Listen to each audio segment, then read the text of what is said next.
Welcome to another fun-filled Friday edition of Second City Sports. We're live in another color right here on Sports Zone Chicago, along with Miss Lakina McGee, which is she. I am Sydney Brownhead. That's me. You can follow yours truly on the Twitter, X, and the IG at SidKid80. Once again, it's SidKid80. That's SIDKID80. That's SIDKID80. You can follow Lakina McGee on the Twitter, X, and again, IG. Make sure you download that Sports Zone Chicago app wherever you get your apps. Make sure you follow Sports Zone Chicago on all social media platforms on Facebook, Twitter, X, Instagram, and YouTube. Once again, please follow Sports Zone Chicago on all social media platforms. And while you're at it, please subscribe to our podcast at War Media Podcast. That's WARR Media, PODCASTS. We are on all podcast platforms, including the iHeart Radio app. And while you're at it again, please follow War Media on all social media platforms on Facebook, Twitter, X, Instagram, and YouTube at WARR Media. Once again, that's at War Media, WARR Media on all social media platforms. And thank you very much in advance for your support. Like, share, subscribe, and tell your friends. We are unapologetically fun, and we have very definite opinions. If you have any definite opinions due our 2-hour extravaganza, we call it Sports Talk Radio Show, you can always go to Sports Zone Chicago's Facebook page or Sports Zone Chicago on YouTube. Type in those questions and comments in the comments section. Lakina will get them up on the screen for you. But if you decide to troll and don't do something silly or stupid or so-called quote-unquote scary, we know what day it is. But if you try any of those tricks, I've given Lakina the full power to give you fools the beer land beer boot. Toodles. But before we begin, we must remind you can also catch Sports Zone Chicago now available on Roku TV. That's right. So celebrate with the squad and get with the program. Sports Zone Chicago is now available on Roku TV. If you already have a Roku television, just tap on that sports folder and download that download that Sports Zone Chicago app rather. If you don't have a Roku television, you have those handheld devices laying around, iPhone, iPad, iTouch, your Chromebook, or your PC. Just hit up the Google Play Store, download that Roku TV app, and access Sports Zone Chicago through that avenue. So no more excuses. Celebrate with the squad and get with the program. Sports Zone Chicago is now available on Roku TV. 24 hours a day, 7 days a week, 365 days a year. Anytime, anywhere. And you know we will provide. And they were just at the Chicago Theater last night. And our buddy Kid was actually Kenneth Davis from War Media and NBC Sports Chicago. He said it was a kick-ass concert. I wish I was there. I know. I wish I would have gone too. But yeah, we got a busy show coming up here on Second City Sports. We're going to switch gears and we're going to talk some MLB. It's down to the Final Four. The LCS commences starting tomorrow. Of course, we got our college football week 7. So we're already more than halfway through the season. College football, it goes by a little too quick. And of course, we got to go Christine Manika for our NFL Week 6 pick'ems. We did not have a good week last week, Joe. We'll say all that misery for later. And a whole lot more about time for many, maybe some sports media news and stuff like that. But first, we're going to switch gears here, start with something a little bit different. Quick turnaround for everybody, but especially the youngster. There's Bedard dropping it back off Donato. Now Bedard with a shot, saved by Omar. Coming around is Bedard. He scores! His first National Hockey League goal!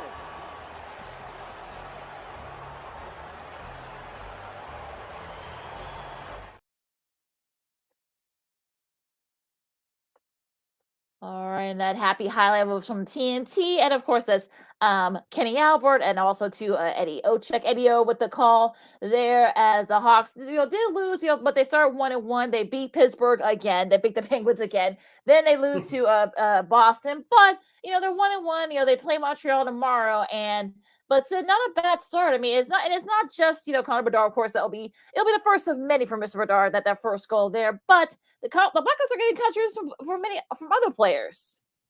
Yeah, don't forget about Ryan Donato, Corey Perry, and Nick Foligno, who had the empty net goal in the season opener on Tuesday at Pittsburgh.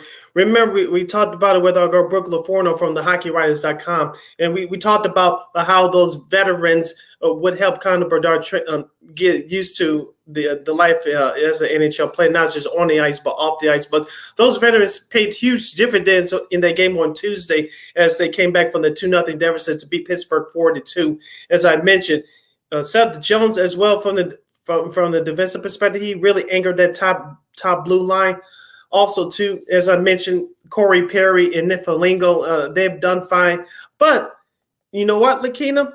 Jason, not Jason, Peter. No, I'm thinking about the singer, but Peter Mrazek, who started the game, who started the game in net for the Blackhawks on Tuesday. He had 38 saves on opening night, and you could tell that this Hawks team is still going to be a young team. They still going to have to find their way, but the opening night victory, their performance was very much different, almost a 360 from what happened last year in Colorado, because we all knew that team was tanky, even though they didn't have any talent. But you saw no quitting these guys, Lakina. They're going to have to learn on the ice as the season goes along, but they had no quitting them on Tuesday. They really didn't have any quitting them on Wednesday. Boston just played better from periods, the last two periods on. But going back to that game on Tuesday, Lakina, you have to be proud of you, a Hawks fan. Even if you're just a casual hockey fan, these guys played with energy. They didn't give up.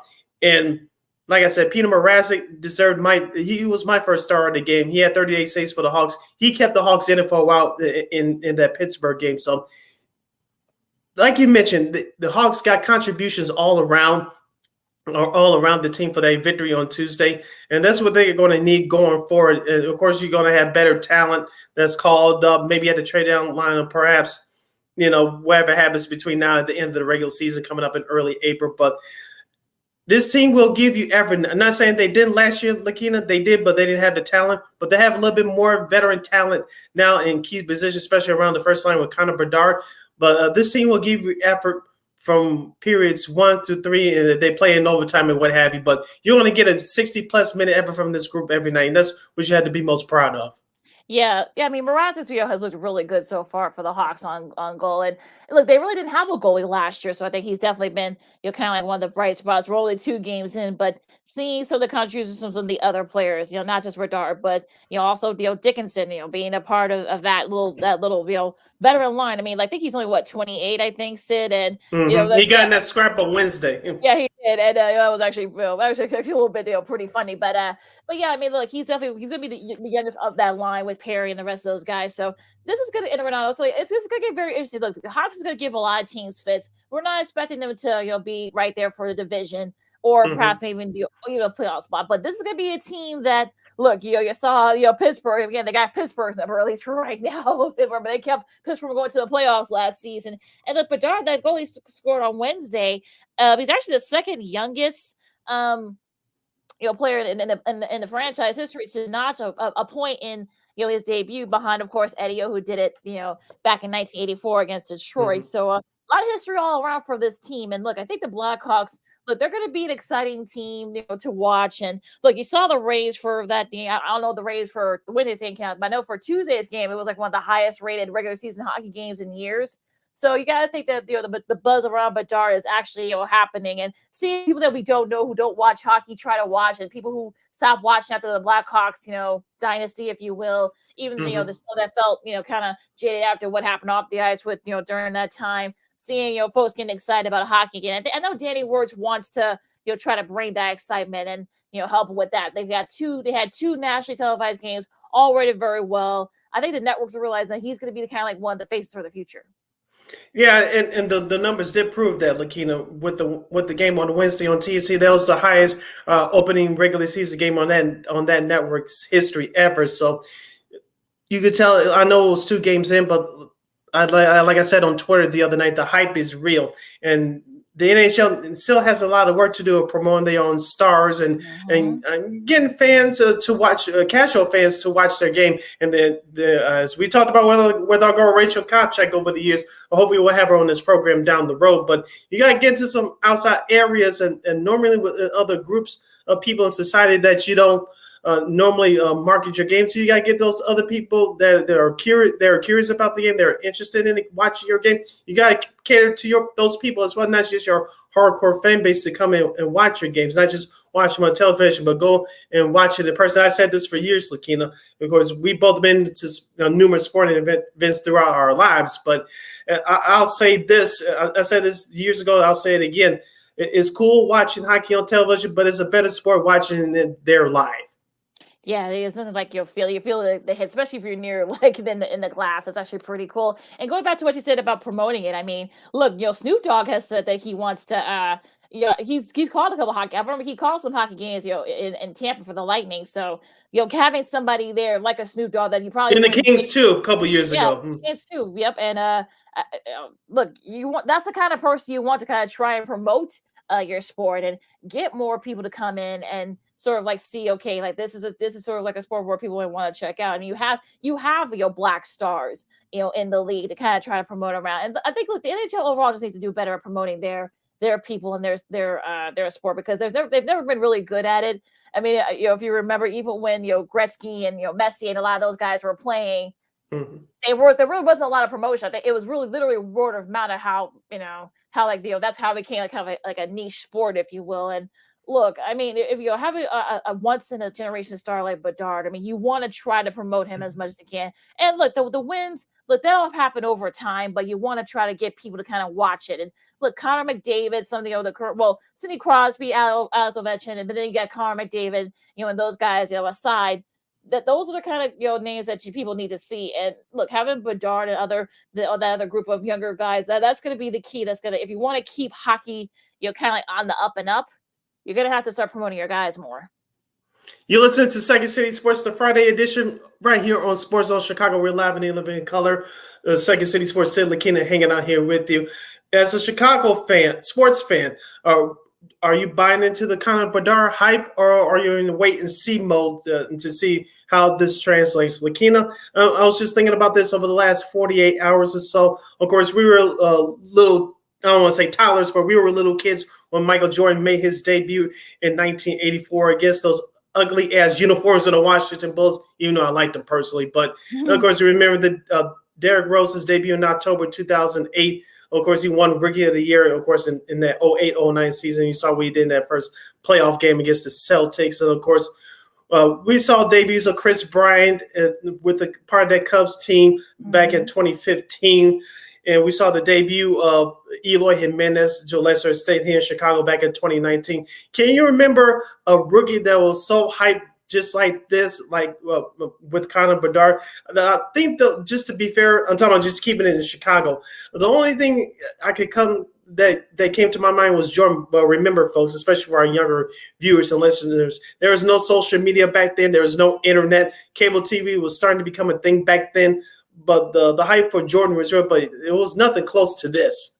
Yeah, and if you could probably even stay with the Blackhawks, look, when Kane and Taves, remember Kane played first and Taves made his debut like a couple of games later, and I don't even think that there was I mean, there was some hype around it that people thought that they would both be good, but there wasn't like this massive hysteria. Well, I don't want to say hysteria, but this massive sort of like the hoopla around both of them as with Bedard is. I mean, it made it social media has made it 10 times like bigger. And look, he just turned 18 a couple of months ago, so you gotta think that he may have another growth spurt. He might get I'm sure he's gonna get buffer and a little bit faster. So I think, look, he can only improve his skill set and such if he's successful and then the team's successful.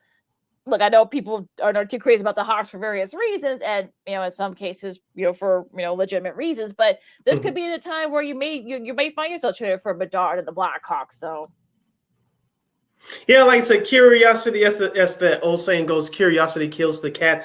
I know this for sure. These two areas that the Blackhawks will not have problems in merchandising and tickets. I'm not going to say it's going to be a sellout like it was back in the Stanley Cup days, but the hype is real, and you're going to get a little bit more people out there, in my opinion. As long as Connor Bedard stays healthy, you're going to get a little bit more people out there to come to the United Center and watch Connor Bedard and the Blackhawks play. I think most knowledgeable Chicago sports fans, if you're a casual hockey fan, they understand that the Hawks are not going to be good this year. Maybe next year, I doubt it, but at least for this year, they're not going to be good as far as the playoffs. I think they'll be slightly better, but they're not. We know they're not a Stanley Cup contender. I don't think they're going to be a contender for the playoffs. But you have a star to build around in Connor Bedard, and like I said, I like his sticks handling skills, ability, and also he's a very aggressive round in that. He put up about 12 or 13 shots on goal, in the first game against Pittsburgh. That kid is active and aggressive, and that's what you like to see in a superstar.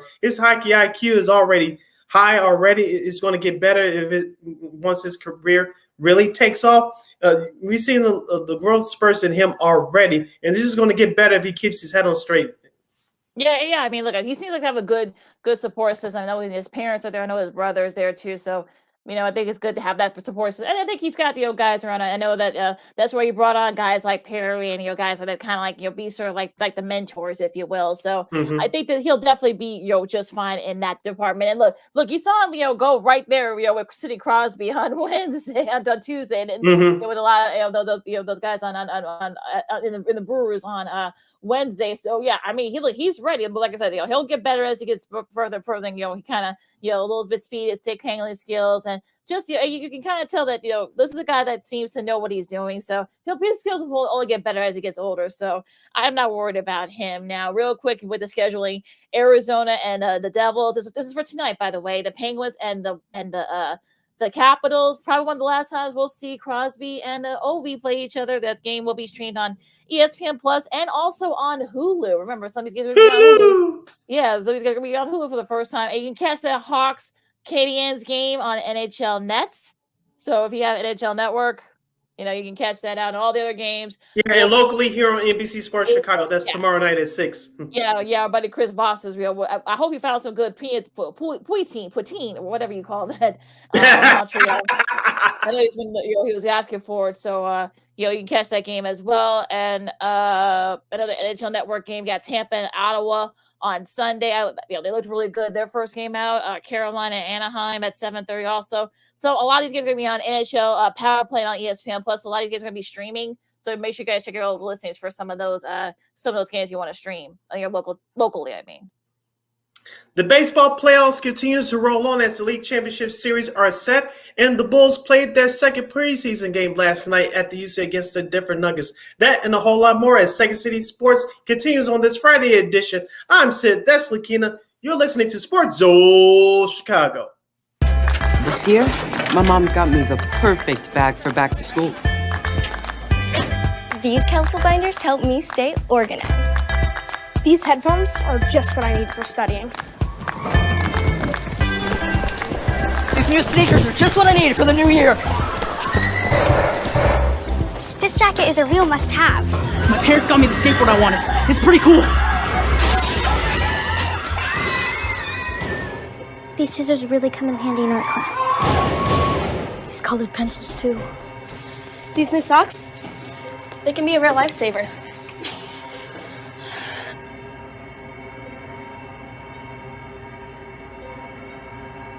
And I finally got my own phone to stay in touch with my mom.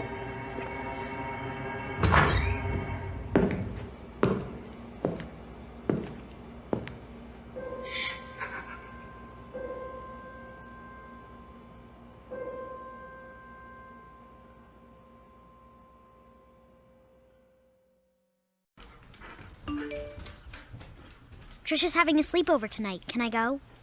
I wonder about Lucy's friends. What should I say? I know you're only 10, but one of these days a friend will offer you a drink. And alcohol at your age can lead to so many things. None of them good. So can I go to the sleepover? Lucy, I want you to promise me I something. finished my homework. Bigger promise. If there's any drinking, I want you to say, "No thanks, not my thing." Mom. I promise you, your real friends won't care. Deal? Sure. Really? I promise, Mom. They really do hear you. Did you pack your toothbrush? For tips on how to start the talk, visit underagedrinking.samhsa.gov. A public service message from the Substance Abuse and Mental Health Services Administration.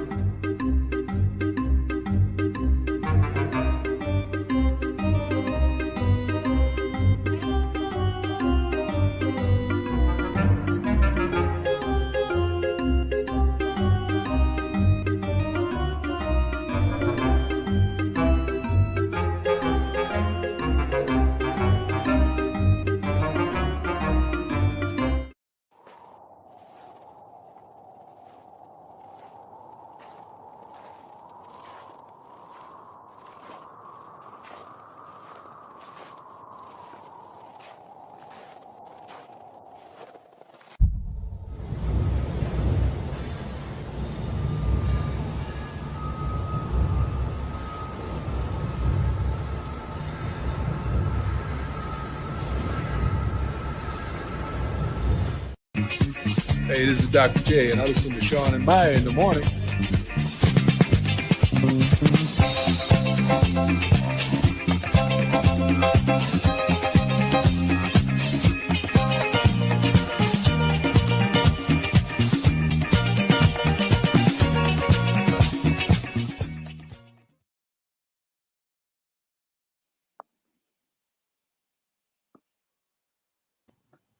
Welcome back to Second City Sports on this fun Friday Fun edition. We're live in the Living Color right here on Sports Zone Chicago. I'm Sid, that's Lakina. You can follow yours truly on the Twitter, X, and the IG at SidKid80. Once again, that's SidKid80, that's SIDKID80, that's SIDKID80. You can follow me at Keena McGee on the Twitter, X at Keena's Go Again, IG.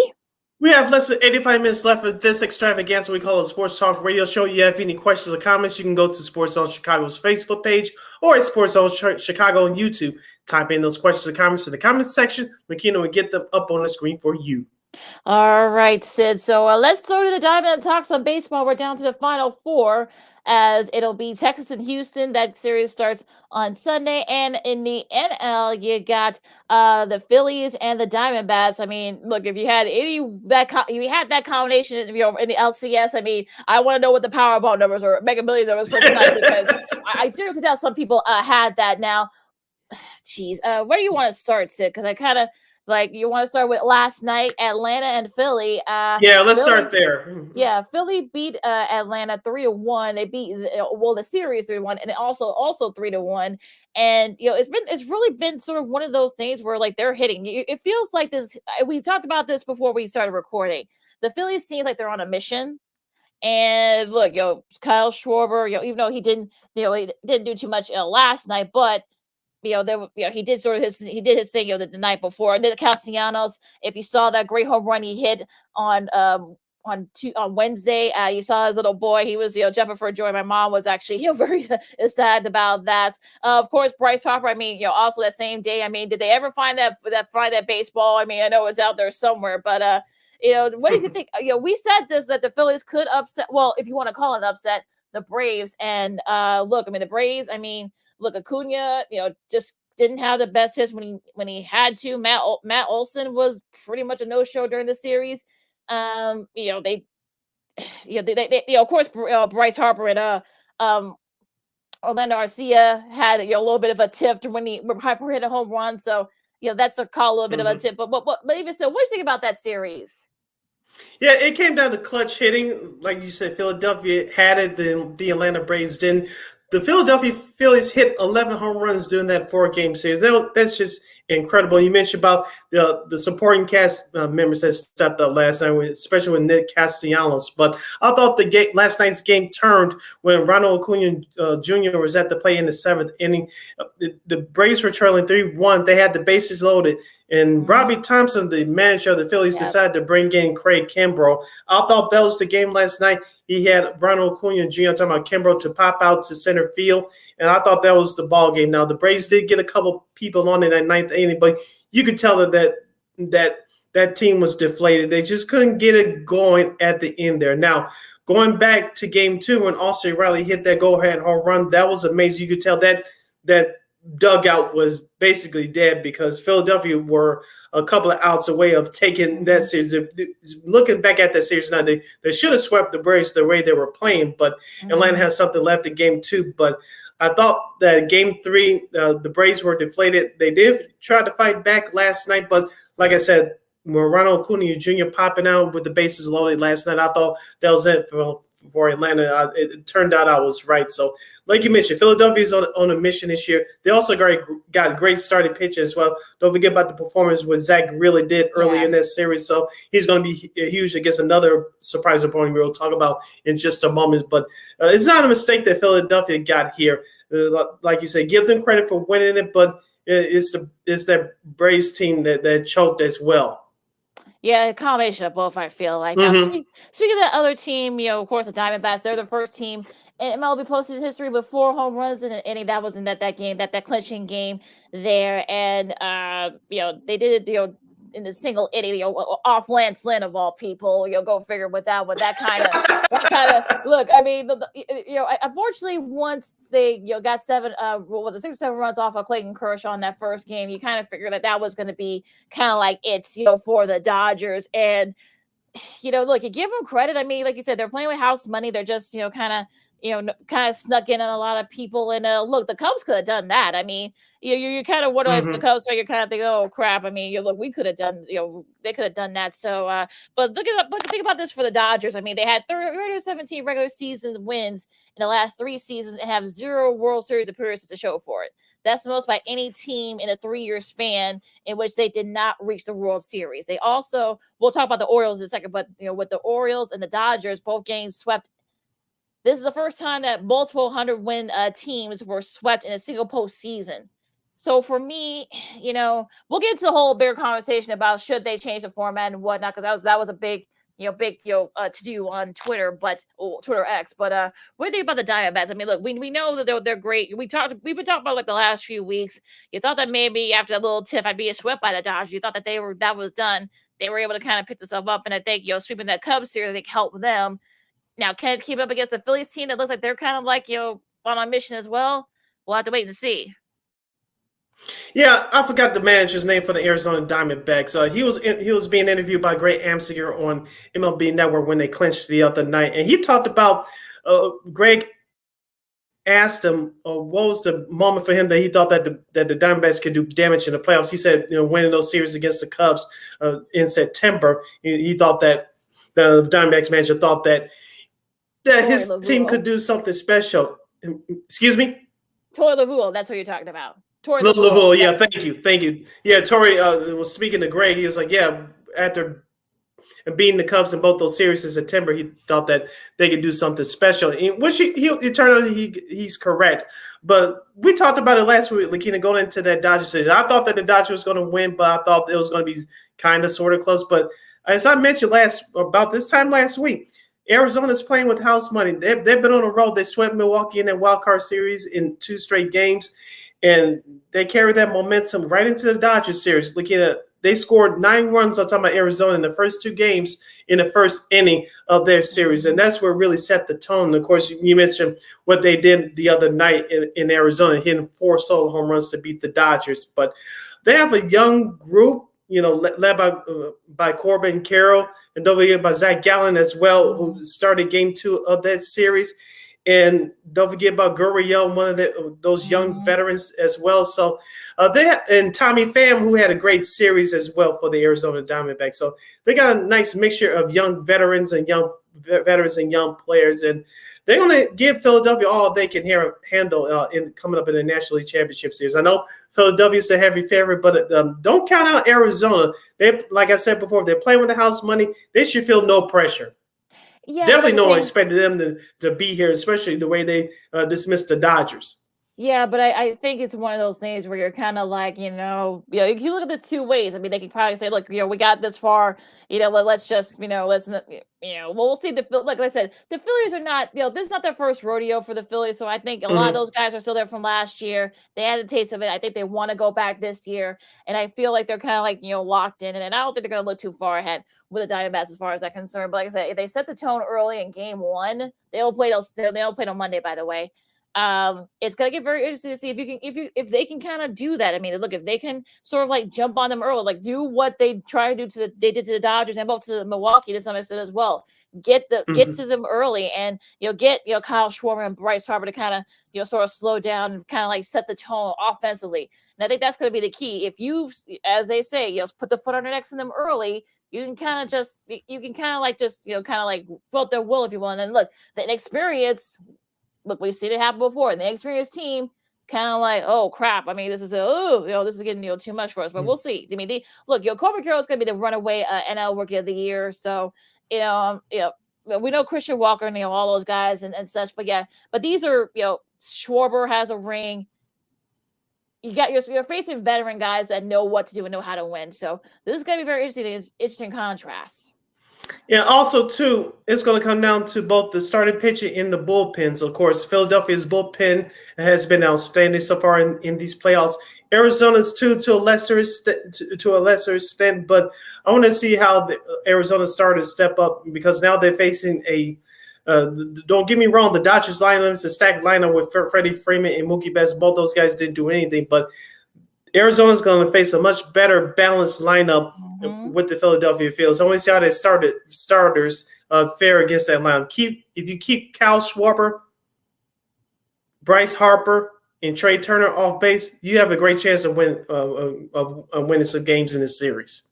Should be very interesting there. And of course, on the flip side, on the AL, you got two teams that know each other pretty well in the AL West. You got Texas and Houston. And look, our buddy Brandon's not here, and I'm a little offended by that, Brandon, because I thought that maybe your Astros are facing your the Rangers. And I think for me, the Rangers they swept the Orioles. I did not think that would happen. I think they kind of exposed the Orioles' middle relief issues and the pitching issues and such. So they were able to kind of get in there early. Look, we know Corey Seager can get on base. Adolis Garcia, he's one of those guys where you probably don't know too much about, but he's a guy that is very dangerous. Of course, we know about Houston too. Alvarez, you probably say he might be a candidate for AL MVP. Kyle Tucker, we know how great he is. We saw what we saw in last year's playoffs. So for me, I think the key is going to be, like these two are, like I said, it's going to be a chess match. This could probably go 7, I think. I hope it does go 7 for the entertainment aspect of it, but looking at this from the Rangers' perspective first, don't forget you're getting Max Scherzer back for this American League Championship Series. Will he start or will it be used coming out of the bullpen? Bruce Bochy, their manager, has some great problems there. Number 2, on the Houston side, now with their bullpen being back stable with Presley as their closer, Doug Stanek, my guy, as one of the best setup men in baseball for Houston. Their bullpen has been solid. You saw that in the last 2 games of that series against Minnesota. But as we said during the regular season, Lakina, and I'll say it here as we continue to preview this American League Championship Series, it's going to be the offense of the Houston Astros that's going to carry the day for that team. You mentioned about Yordan Alvarez, Kyle Tucker. Don't forget about Jose Altuve. And, of course, hashtag Pito, Jose Abreu. His bat came alive the last 2 games of their twin series as well. So, and this is for the first time that Jose Abreu will be playing in the league championship series. And so he has a lot of confidence. His bat is broken up as well. So Houston will be the favorites, but for Texas, Nathan Eovaldi, Max Scherzer, Dane Dunning, former White Sox president, the pressure is going to be on those 3 guys to tame that Houston Astros lineup. And also, too, for their Rangers bullpen, they're going to have a tall task as well.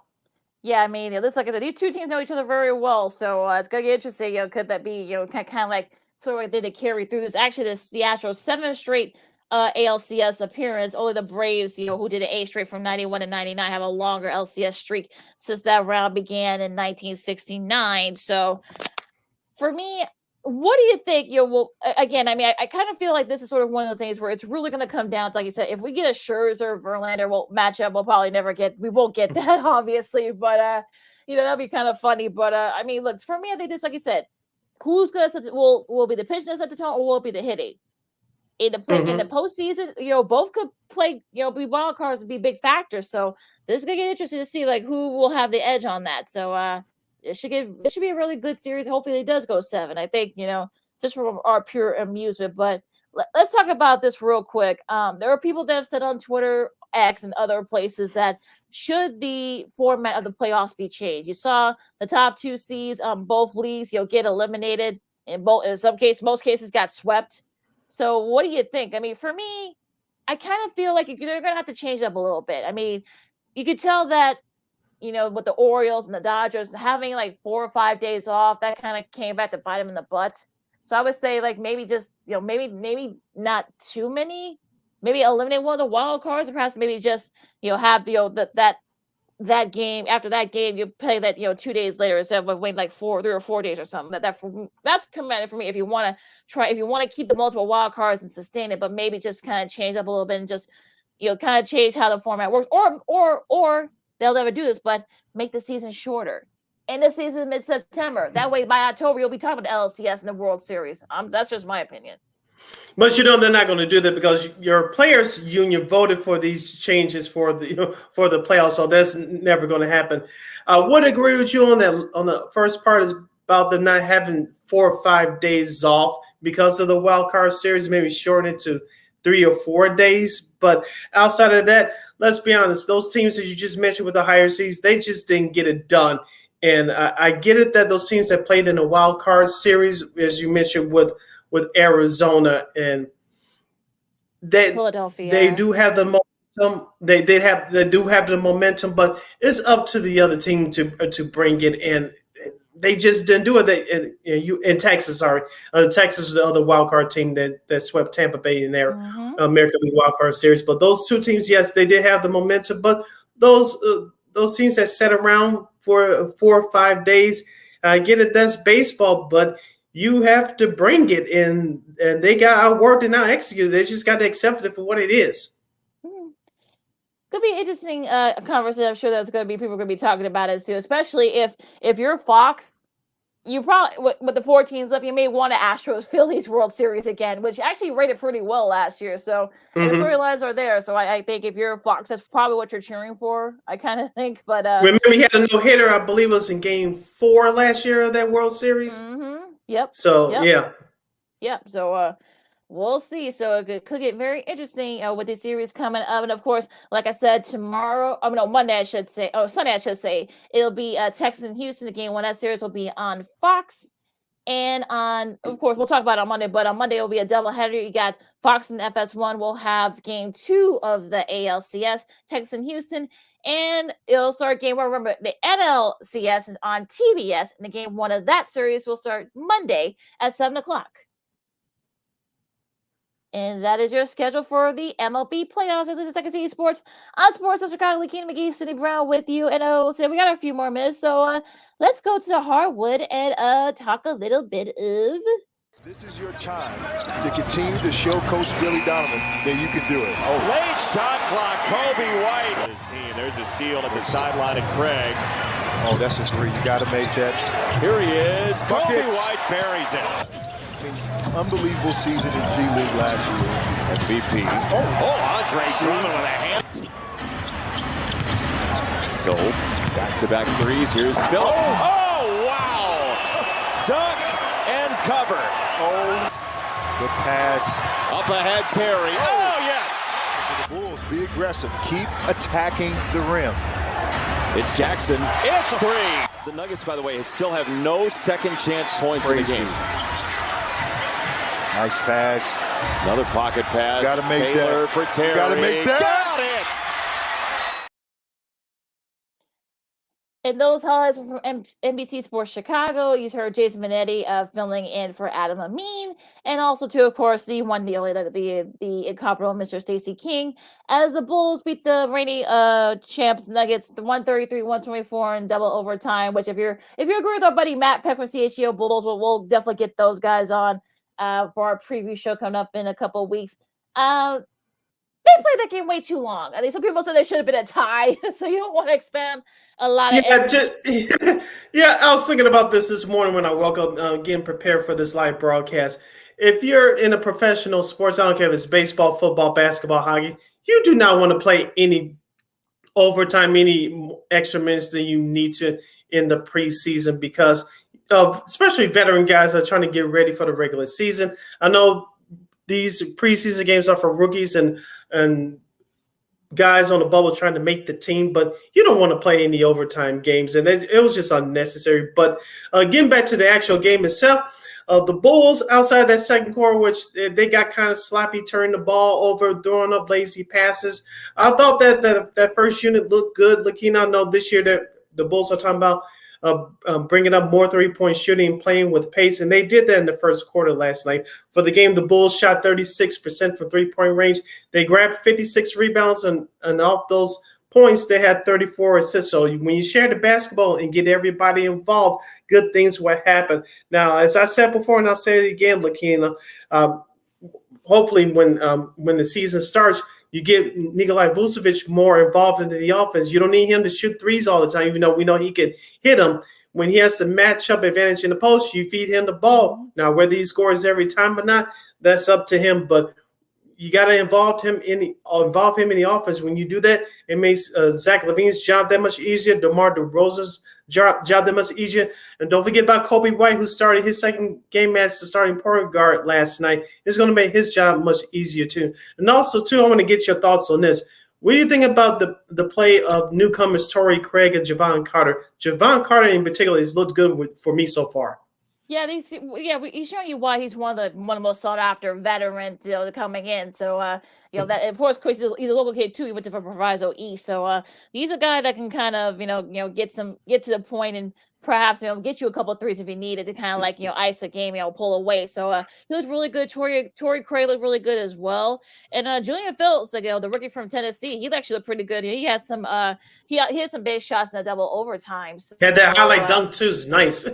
Yes, that was. He could definitely jump really high if you saw him at Tennessee. So, overall a good win, like you said, Sid. I'm not a big fan of. They should have just been a tie.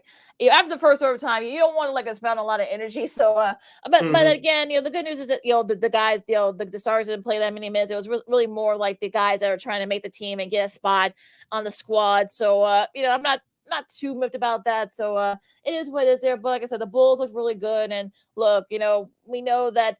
They're not going to spend too much. I'm talking about the Nuggets. Both Jokic and Murray only play 18 minutes. Aaron Gordon only played 18 minutes. So yeah, you're not going to get a lot of. They didn't. A lot of guys there didn't play. So they looked good. I'm talking about the Bulls, and then we'll just keep improving these next 3 preseason games. Yeah, just while this is on my mind, us at Second City Sports and Sports All Chicago would like to send our condolences to Mike Malone and his family on the passing of his father, former NBA assistant and head coach Brendan Malone, who passed away the other day. I know Mike Malone wasn't there on the sidelines last night as he's grieving for the loss of his father. We just want to send our best well wishes to the Mike Malone family. But getting back to the Bulls, Lakina, I saw Andre Drummond last night, 6 points and 13 rebounds. He got some extended minutes last night. As I think our guy Lamont Scott last year said this, I think that Billy Donovan was saving him in the second half of the season. He did get some run, but he did not play in that playing game final against the Miami Heat. Idea. Yeah, it was a bad idea. I remember we talked about it at the time, but you know how upset I was about that too. But yeah, I'm just thinking that hopefully Billy Donovan has learned his lesson. I know it's about matchups against certain teams on certain nights, but you would think that hopefully that Billy Donovan will learn his lesson, play Andre Drummond a little bit more, because this team still struggles in the rebounding department. Yes, you got Vooch there, but and you got P. Will, Patrick Williams, for those of you scoring at home. But this team still struggles rebounding the basketball at times, especially on the offensive end. And Andre Drummond does bring that energy as far as rebounding off the bench.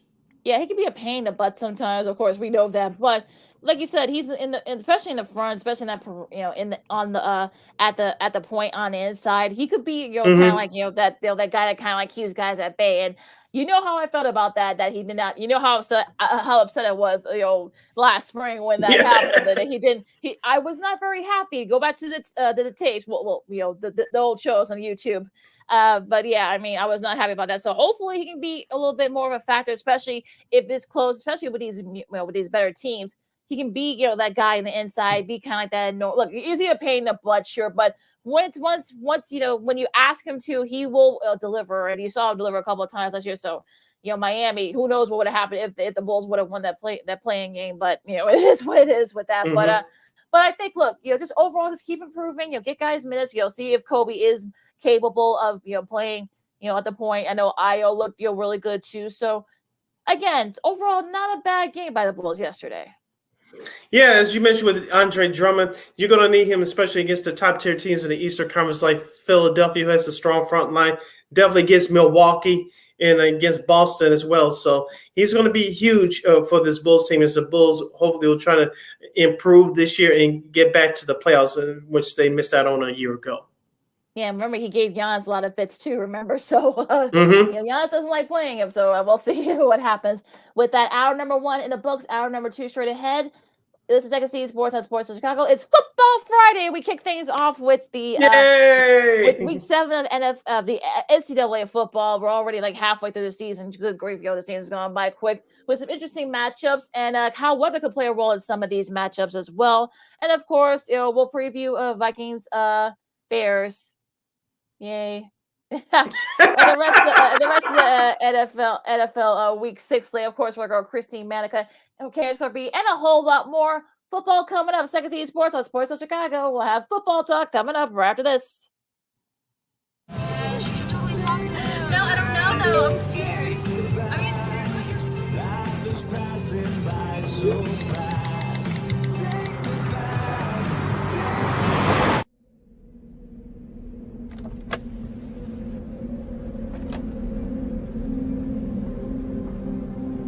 Do you know that you're in my lane? No, not at all. Are you not paying attention? Are you texting? I was just checking in with my mom. I was telling her that I thought we'd be home by 6. It's okay. There's enough time. Just pay attention. I'm not even halfway through my text. There's no way. I'm not even going to look up. My babies are in the car. You have to pay attention. It's just supposed to be a quick text.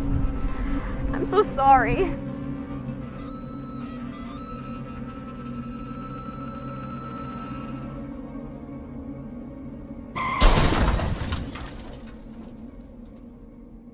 Hi, I'm Tom Brady, the director of DODEA. September is National Suicide Prevention and Awareness Month.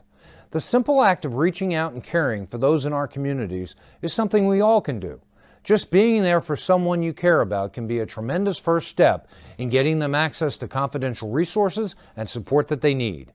It only takes one person and one small act and 1 minute to make a difference. Let's make a difference.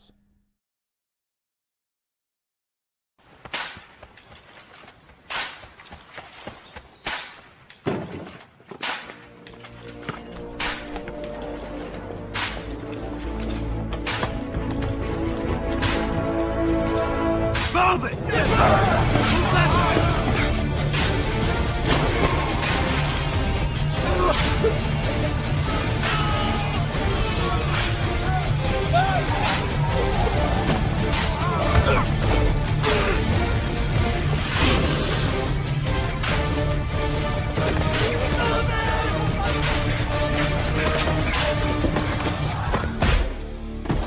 Many will hear the calling. Few will earn the title. United States Marine. The few, the proud, the Marines.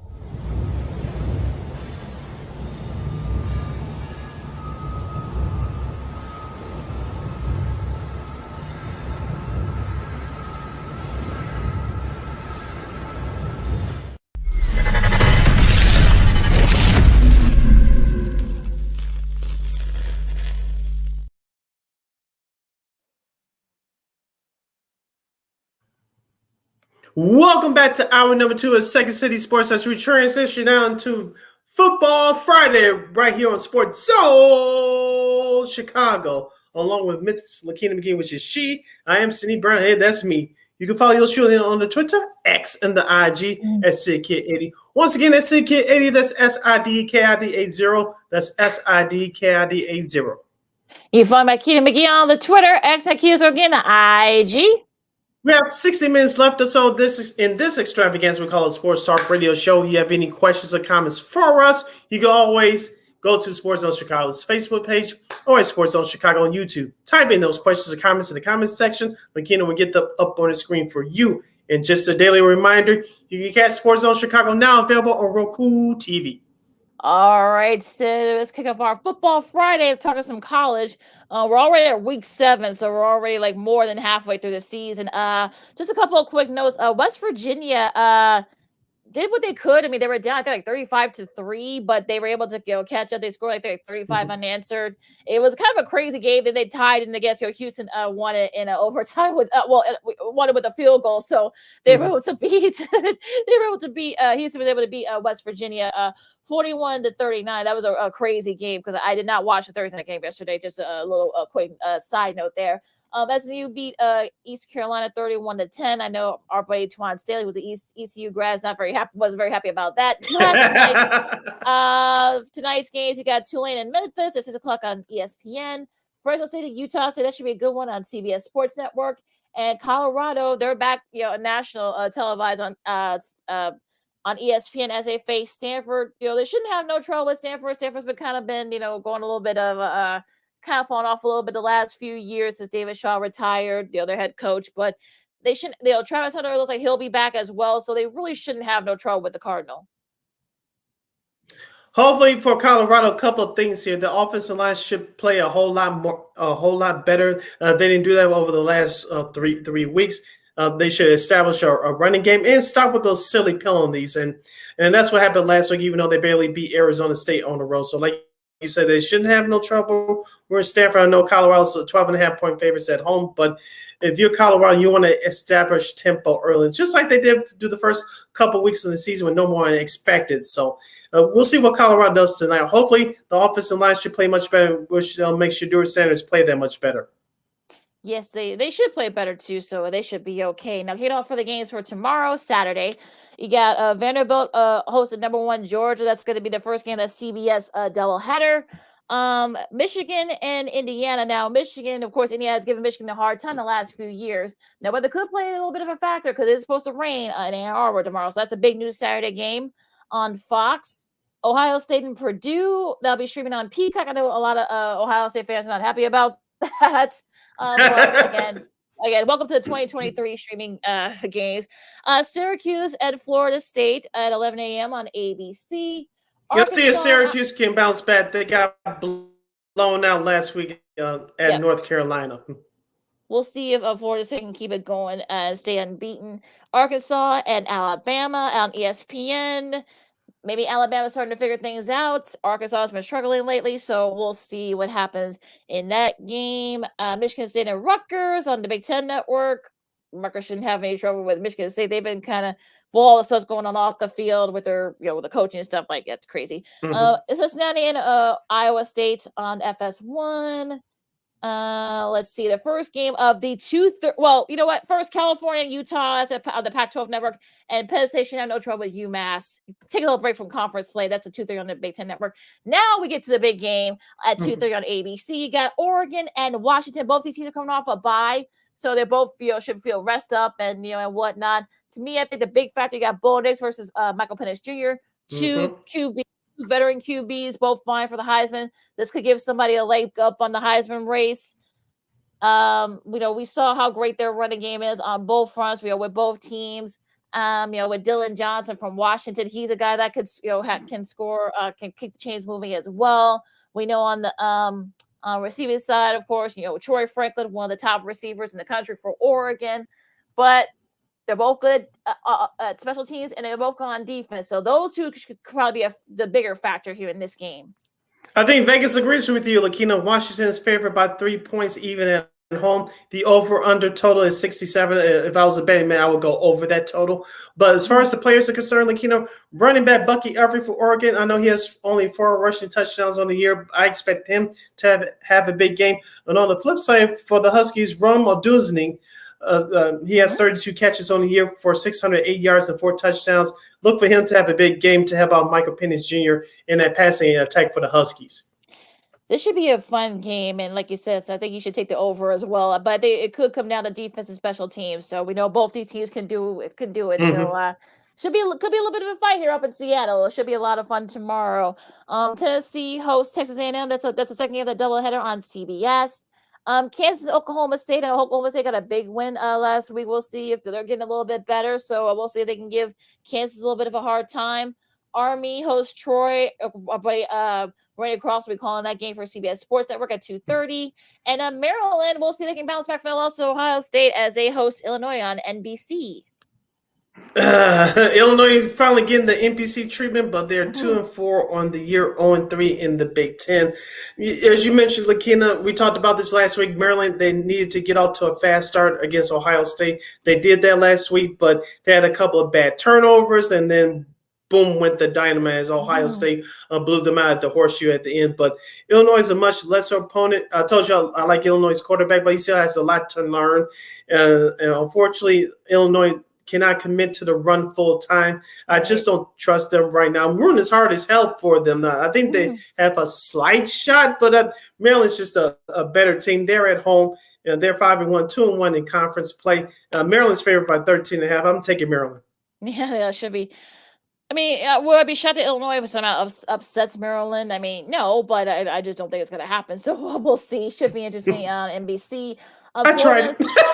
Well, yeah, that's true. Yeah, you tried. A for effort. Florida, South Carolina, SEC Network at 2:30. That should be an interesting game as well. BYU and TCU in the Big 12, I should say. That's on ESPN at 2:30. Wisconsin hosts Iowa on 3:00 on the Big Fox Network. Cool. Again, that's going to be a physical game. Yeah, because it's going to be one of those like 6-3, 9-6, because it's supposed to rain up there in Madison. So, that could be the battle of the run game. We'll see what happens there. I would say whatever the total is, take the under, I guess. Northern Illinois hosts the over-under total for Wisconsin and Iowa, 34.5. Okay. I take the under on that. Well, I take the under on that one, but that's just me. Northern Illinois, they host Ohio. That'll be on ESPNU at 3:00. The CW Network, the game of the week there will be Louisville, number 14 Louisville. We'll see if they can have a letdown from that win against Notre Dame as they face Pittsburgh. Yeah, we mentioned that Notre Dame could have trouble at Louisville last week. And turned out they did. They lost the game. Jack Plummer on the year for Louisville, 12 touchdown passes, 6 interceptions. And also, to their star running back, Jawar Jordan. He has 8 rushing touchdowns on the year. As you mentioned, Lakina, hopefully they can keep that balanced attack as they travel to Pittsburgh to take on the Pitt Panthers. Hopefully they don't have a letdown. I'm talking about Louisville. WG and here in Chicago, they'll have that game for the CW. We finally got it right. Yeah, I know. I finally got it right. Well, look, they keep going around with the scheduling, so it's a little bit weird how they do that. But what can you do? Arizona, they gave USC all they can handle. We'll see if Washington State can bounce back from that loss to Oregon State. They face each other on the Pac-12 network at 6:00 as they're going to the evening games. Auburn, LSU, number 22 LSU, that's 6:00 on ESPN. Kansas State against big Texas. game for Brian Kelly here. Yeah, Texas Tech as they host K-State out FS1. Yeah, that is a big game for them. So we'll see what happens after, just literally like squeaking by against Missouri. They faced another Tigers team on ESPN.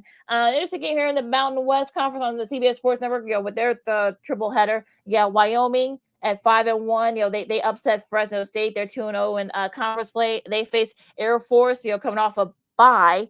They're 5-0 and they're 3-0 in conference play. If you haven't watched Air Force, I would say you guys should check them out.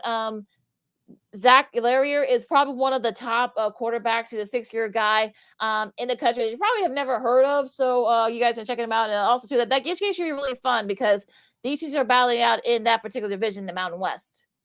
All right, at 6:30 p.m. on NBC and Peacock, we have number 10 USC. The Trojans will rumble into Notre Dame Stadium in South Bend, Indiana. They'll take on the number 21 ranked Notre Dame Fighting Irish. USC 6-0. Notre Dame 5-2 on the year. Of course, USC obviously is undefeated. Notre Dame had that heartbreaking loss at Louisville last week. Lakina, I'll ask you this: what can the Irish defense do to stop Caleb Williams? I would say try to get to him early, but look, we've seen how. He kind of like doesn't get too razzled. This guy is actually old hand at this right now, so I'm not too worried about that. Now, rain could be a factor here because it's supposed to rain pretty hard because it's raining hard around here right now. It's supposed to rain on and off. It could be like maybe even torrentially. So this could be a big factor here. It could come out down to the running game in this squad. I think this is the earliest they play because usually they play in November. So yeah, so this is the earliest that they played in a while. So this could get down to like the run game on NBC and Peacock. Yeah, did you see, speaking of the rain, Lakina, did you see, I forgot who was the running back for USC, but one of the, I guess, equipment managers had the sprinkler out earlier this week. I don't know if you saw this, but yes, I did. There was trying to spray the football in the rain, making those players, quote unquote, adjust to the conditions where they possibly could face tomorrow night in South Bend. I would just use good old buckets. I thought that was funny. Yeah, well, it hasn't rained a lot in Southern California, but like I said, I would just use buckets. But hopefully they'll be ready for the rain because it is supposed to rain pretty hard in South Bend tomorrow. So, like I said, that could play a factor. And of course, we may not see neither Williams nor Sam Hartman throw the ball very much. So we'll see what happens with that. Now, another big game that's not getting a lot of attention that would have been a bigger attention had not been for something stupid that the coach did last week. Miami and North Carolina. That'll be on ABC at 6:30. And I'm wondering though how Miami's mindset will be after that little whatever you want to call that. What Mario Cristobal did, he did apologize that it's on him, so good for you. But they got a tough go at it going against Drake May and that North Carolina offense. Yeah, it's going to be tough for that Hurricanes defense to stop Drake May. As I mentioned, Lakina, North Carolina had a big performance last week against the Syracuse Orangemen. Miami, they dug themselves a hole last week. Then you let a team like Georgia Tech, who had nothing to play for, hang around. Stuff like this happens. So Miami got a bad taste in their mouth. I think they'll play much better, but I think they're going to face a better quarterback who's looking for a breakout performance. Drake May, I know he has 4 interceptions on the year to go along with 8 touchdowns, but you would think that he's going to break out here under the lights to have a better ball game. Omarion Hampton is going to compliment Mr. May in the running game. Yes. He has 7 rushing touchdowns on the year. But Restrepo for Miami, their big-time wide receiver, Xavier Restrepo, he has only 2 receiving touchdowns. He's going to have a big game for the Miami Hurricanes. It all starts on Van Dyke with their quarterback. I told you, Lakina, earlier in the year that I thought they found their quarterback. He did not have a great game last week, throwing 3 interceptions. That must change. Yeah, and I think it's one of those things where you kind of wonder, like, what Miami's mindset's going to be after that game, that heartbreaker against Georgia Tech. So, which is no excuse because they were on a bye, and Georgia Tech, like you said, they have nothing to play for, so they're playing with house money. So, I'm sure we'll see how their mindset's going to be. North Carolina, they're trying to stay undefeated, perhaps maybe make a little play at it for both not only ACC but in the Pac-12, so in the playoff, I should say. So, it's going to be very interesting there. Now, another interesting game here at the same time on the SC Network. You got the Fighting Mike Brummers, as we call them here on the Second City Sports. Mizzou, they plays Kentucky. Both teams coming off, not so good losses. Kentucky losing to Georgia pretty, badly. Missouri, they had a couple of, chances to put away LSU. They weren't able to do it. So we'll see which team bounces back. And let's see for the Kentucky Wildcats that Ray Davis will bounce back and have a great game. He didn't do that last week because Georgia, as you mentioned, put the clamps down on that Kentucky offense in Athens, Georgia. On the flip side for Mizzou, Brady Cook, he's been one of the top underrated quarterbacks in college football this year. For Missouri, he has 13 touchdowns and 2 interceptions. He's going to have another big performance for Missouri if they can pull off the upset on the road. Should be interesting there. UCLA and Oregon State. This suddenly is going to be a big game for UCLA, I should say. So with that big upset win against Wazoo, so they'll try to do it against Oregon State. I mean, both defenses actually played pretty well, so this could be the battle of who can put points on the board. Yeah, we mentioned with Brian Kelly, pressure's always on him because of what he did in the NFL and what he started off doing with this program with the UCLA. But it's going to be another tough game going up there to, like I said, Reser Stadium up there in Oregon. With their running game, I'm talking about Oregon State, you have to look at Damian Martinez. He has 3 rushing touchdowns on the year. Also, their star wide receiver, Silas Bolden, has 3 receiving touchdowns on the year. You're going to have to stop those 2 if you're Brian Kelly to have a shot in this game. Should be interesting here. This game will be on Fox. AC Network, you got Duke hosting NC State. UTSA, beep, beep. The Road Riders, they face UAB on ESPNU. You got Boise State and Colorado State on FS1. And the capper at 10 o'clock. Of course, I'll probably watch this game for a little bit. San Diego State in Hawaii. So I know you use that as a nap. yeah. I better take that way between some of those games. So, but that should be a fun matchup there. That's going to be on the CBS Sports Network, finishing off their quadruple header there. And that's your schedule for college football on Saturday. Yeah, we're already at week 7, which is a little bit crazy if you think about it. But for me, I think, look, at this point, Georgia and Michigan, you want to switch them up. That's your top 2, I think. And everyone else is sort of, we'll see. But you both got bigger games coming up. So Ohio State, Florida State, Alabama, Texas, we'll see how they bounce back from that loss. We'll see. Oklahoma, they're both off this week, so could they perhaps maybe both could sneak back in there for the wild cards. I mean, the playoff, I should say. So, Notre Dame, USC. I mean, they do not that defense. USC, that's going to kill them in the end. But yeah. But what do you think? What are your synopsis from as we're going halfway through the college football season? As I said on Monday, and I'll say it again, Michigan, in my opinion, is the number one team in the country because of their defense. J.J. McCarthy, he didn't have the world's greatest game last week, but he didn't need to because of the defense carrying that team. But I told you he's going to have I'm talking about J.J. McCarthy, he's going to have a performance or two to tell people like, hey, I'm here. I'm a capable quarterback of carrying this Michigan offense. I know they got Blake Corum, who's a top Heisman candidate at the running back position, but J.J. McCarthy is going to have to step up big at some point this year for that Michigan offense, especially after what happened last year in the national semifinal game against TCU. You mentioned Texas. I think I had them at number 2 or number 3 because of what happened against Oklahoma last week. I know you mentioned they had this week off, but I had Michigan and Texas. Like I said, USC, I want to put them up there only because of their offense of Caleb Williams, but their issues, their Achilles heels on defense once again, just like last year, which cost them the Pac-12 title game in a spot in the playoff. It looks like it may happen again. I want to see how they do it, especially in a potential dangerous weather tomorrow night in South Bend.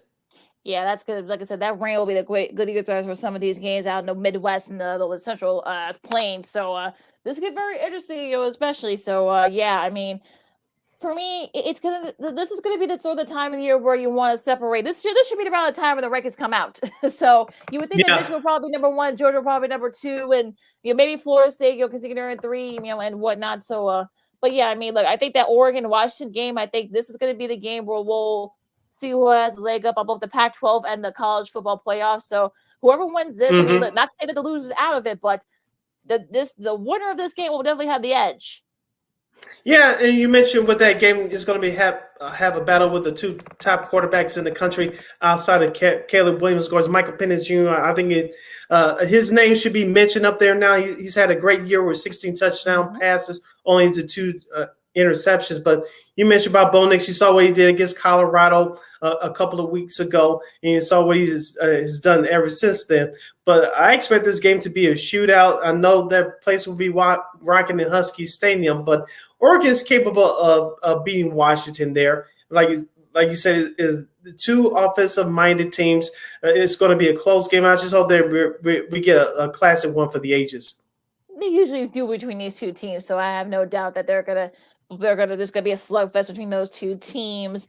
And like I said, if I would say there's a sleeper team that can kind of sneak in there and perhaps maybe make a go at it for the maybe the top seed, I really can't think of one right now. I mean, like I said, Texas could probably sneak back in there. Perhaps if they win the rest of their games. Like I said, they can play each other again in December. So this could get very interesting. We'll see. Like, could they perhaps maybe sneak back up in there?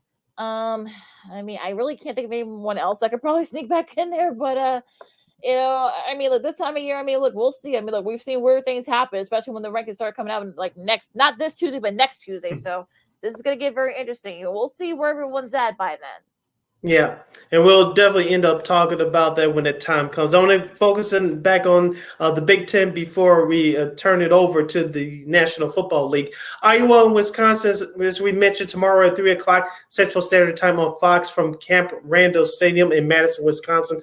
Iowa 5-1 overall, 2-1 in the Big Ten. Wisconsin undefeated in Big Ten play at 2-0. They are 4-1 overall. Wisconsin's favored by 9.5 points at home. The over/under total is 34.5. If you listen to Lakina, she says take the under. We'll see about that. But Lakina, both these programs are known traditionally for having great offensive lines and running the football. But Wisconsin is trying to turn a new leaf this year with a brand new offensive system installed. And they've done well in certain parts. I know not too many people are talking about them. And I think this is the first time in a long time both these teams have similar records that are unranked. Yep. I think this is going to be a great game, a physical game. I think it's still at some point it's going to come down to the running games for both these teams. And watch out for Braylon Allen of Wisconsin. He has 7 rushing touchdowns on the year. Yeah, they're starting to kind of get figure out the Luke Fickell air raid attack. We're not used to that from Wisconsin. Usually it's like the run game and the big beefy offensive line and out front. So they're starting to kind of figure it out. I think they're quietly 2-0 in conference play. I'm talking about Wisconsin. Remember, Cam McNamara for Iowa, so didn't really hurt them too much last week, but it could be a factor here this week. So like I said, weather could be a factor as well. So they may depend on the run game. It could come down to that defense. The defense for Wisconsin is actually pretty decent. So I'm thinking that maybe, like I said, this could get one of those things where like they're unranked. I know Wisconsin's 4-0, Iowa's 4-1, I should say. Iowa's 5-1, but they're coming off of I'm talking about Wisconsin is, so they might be a little bit fresher. So for me, I think it really could come down to the defense. I think for Wisconsin, especially that run game. Keep it going. Keep them off the field. So this could be down where Luke Fickell. I know he doesn't like it too much, but he really will go with the run game, especially in this game. When Iowa really can't score a lot. Yeah, and we'll see what happens in that matchup. One more matchup to look at quickly. Florida and South Carolina tomorrow at 2:30 p.m. Central Standard Time on the SEC Network. South Carolina is 2-3 on the year. Florida is still hanging around at 4-2, 2-1 SEC play. Lakina, I get the feeling that this is a bigger game for Florida. Do you think they could cause some problems, at least sneak into that kind of position of playing in the title game in December? I mean, look, they've been inconsistent. Graham Mervis has been struggling, those last couple of games. Those two losses they had, one against, of course, Utah in the opener, also 2 against Kentucky. That was really more Ray Davis, for that. But I think, look, it's sort of one of those days where you got, Spencer Rattler for South Carolina. I know he wants to kind of redeem himself as well. So this is, I guess, trying to redeem transfer QBs, I guess, if you want to kind of use that term.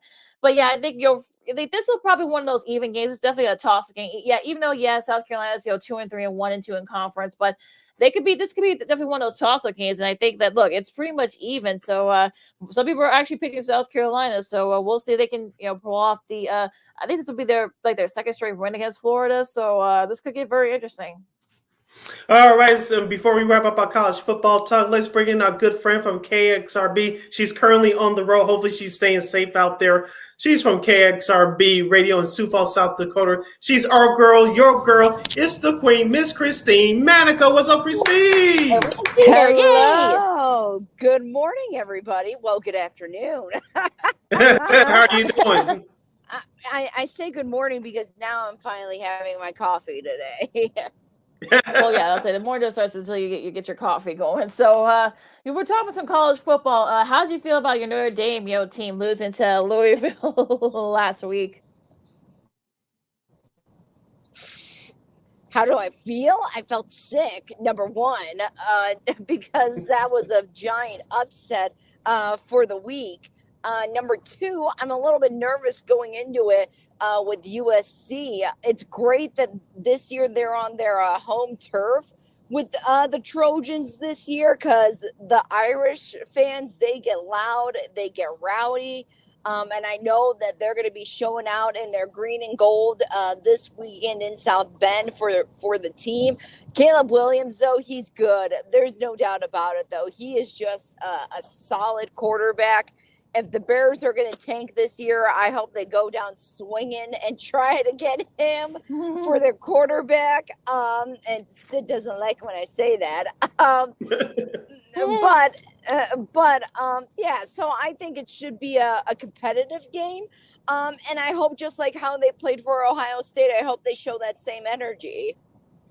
You mentioned about Caleb Williams, Christine, and he is a dynamic talent. He's perhaps the number one pick in next year's draft. But we talked about USC's defense.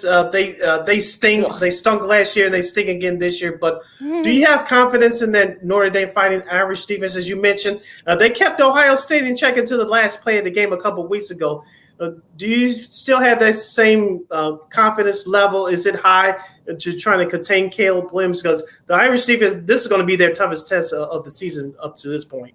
Absolutely. I think the way that if you can hold a team like Ohio State the way that Notre Dame did, I think you're considered a good team, regardless of how they've been performing the last couple of weeks. Duke was a tough game for them, just because of the way that that Duke showed out. And Louisville, I don't know what happened there. I don't know what the disconnect was.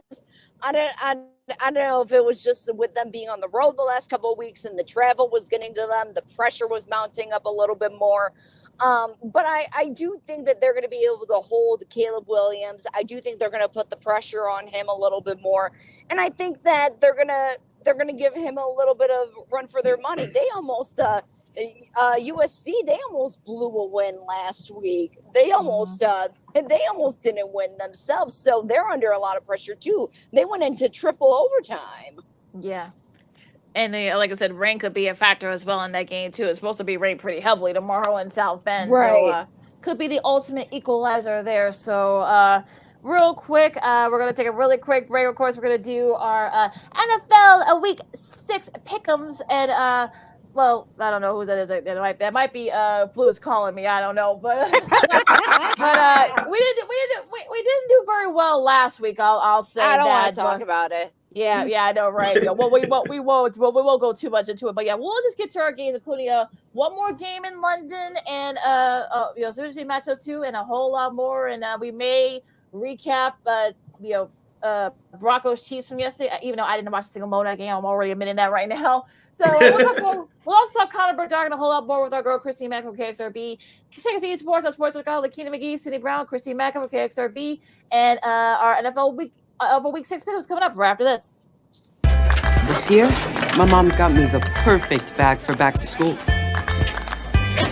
These colorful binders help me stay organized. These headphones are just what I need for studying. So funny. No, they said that the defense. These new sneakers are just what I needed for the new year. Yeah. This jacket is a real must-have. My parents got me the skateboard I wanted. It's pretty cool. These scissors really come in handy in art class. These colored pencils, too. These new socks, they can be a real lifesaver.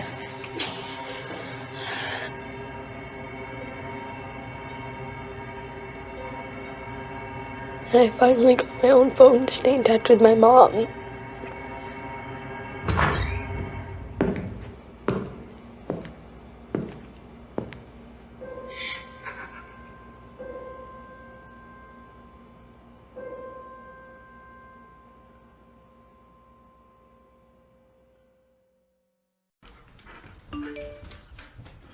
Trisha's having a sleepover tonight. Can I go? I wonder about Lucy's friends. What should I say? I know you're only 10, but one of these days a friend will offer you a drink. And alcohol at your age can lead to so many things.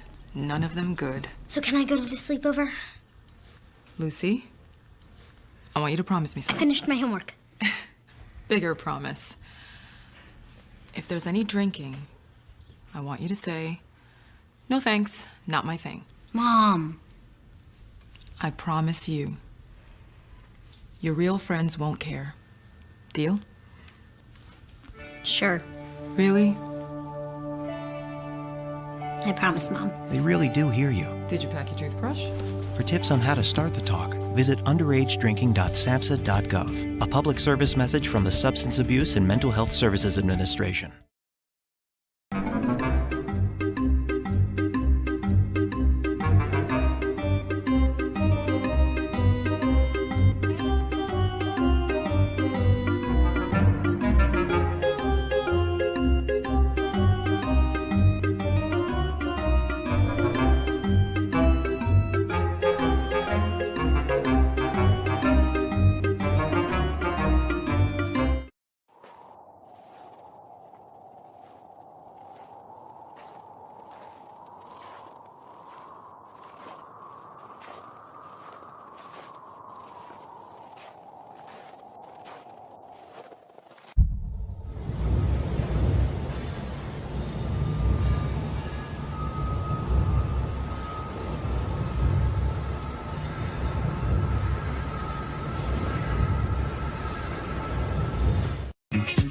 Hey, this is Dr. J, and I listen to Sean and Maya in the morning.